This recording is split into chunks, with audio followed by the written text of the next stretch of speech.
Gerard Genette Structuralism and Literary Criticism. Concept of Textuality.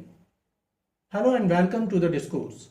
Gerard Genette was a major French literary theorist who transformed how we study stories and text. His work helped build the field of narratology, the systematic study of narrative structure. Rather than focusing on what stories mean, Genette wanted critics to understand how they work. His book Structuralism and Literary Criticism laid the foundation for this approach, arguing that criticism should move beyond guessing at hidden meanings. Instead, it should focus on describing the systems, patterns, and conventions that shape literature. Genette's most famous and detailed application of these ideas appears in Narrative Discourse. In this groundbreaking work, he created a clear vocabulary for analyzing the form of a story. Before Genette, critiques often relied on vague terms like point of view. Genette made this more precise by introducing technical terms such as order, duration, and focalization. Order refers to the sequence in which events are told compared to the order in which they happen in the story. Duration examines how much space or time the narrative gives to each event. Focalization deals with perspective, who sees or experiences the events being told. With these terms, Genette gave scholars a way to talk about narrative with accuracy and consistency, moving literary analysis closer to a science. Another of Genette's major contributions is his theory of transtextuality, which he presented in palimpsests. This concept explores the many ways texts relate to one another. Genette argued that no text exists in isolation. Every story, poem, or novel participates in a larger network of other texts.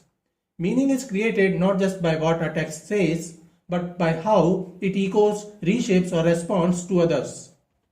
He identified 5 main types of transtextual relationships: intertextuality, paratextuality, metatextuality, architextuality, and hypertextuality.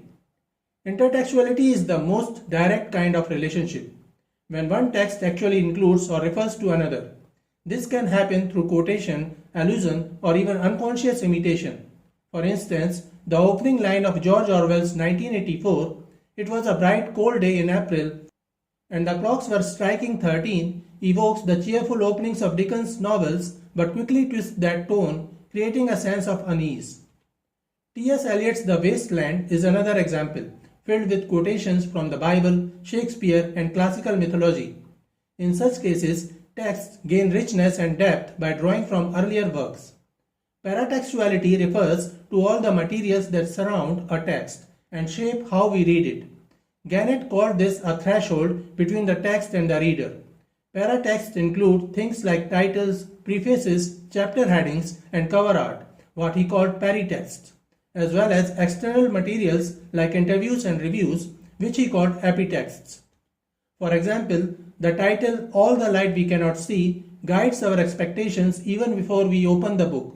Likewise, if an author explains their story's meaning in an interview, that external comment can strongly influence how readers interpret the work. Metatextuality describes when one text comments on another, often through analysis or critique, even if it does not directly quote it. For example, Jean Rice's White Sargasso Sea retells the story of Bertha Mason from Charlotte Bronte's Jane Eyre, turning her from a mad woman in the attic into a tragic figure shaped by colonialism and racism. This is a metatextual act, a reinterpretation and critique of an earlier work. Similarly, a critical essay that discusses themes in The Great Gatsby also exists in a metatextual relationship with Fitzgerald's novel. Architectuality is the most abstract type. It refers to the relationship between a text and the literary category or genre it belongs to. Before we even read a book, its genre shapes our expectations. If a novel is labeled a mystery, we anticipate a crime, suspects, and a final revelation. If it is called an epic poem, like the Odyssey or Paradise Lost, we expect grandeur, heroism, and mythic scale. Architectural cues, often signaled by paratext, like subtitles or marketing labels, guide how we approach a work.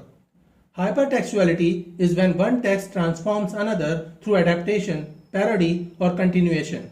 The later work, the hypertext, builds upon an earlier one, the hypotext. James Joyce's Ulysses is a modern hypertext of Homer's Odyssey, retelling the ancient epic in the streets of Dublin. The movie Clueless is a playful hypertext of Jane Austen's Emma, reimagining the story in a 1990s American high school.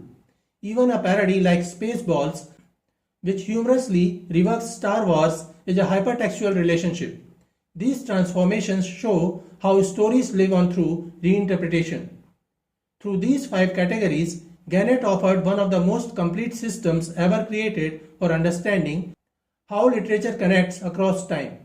His theory shows that every story, whether ancient or modern, is part of a larger conversation, a network of echoes, transformations, and influences. In this view, a text is not a solitary creation, but a living link in the vast web of human storytelling. So this is it for today. We will continue to discuss literary theory and criticism.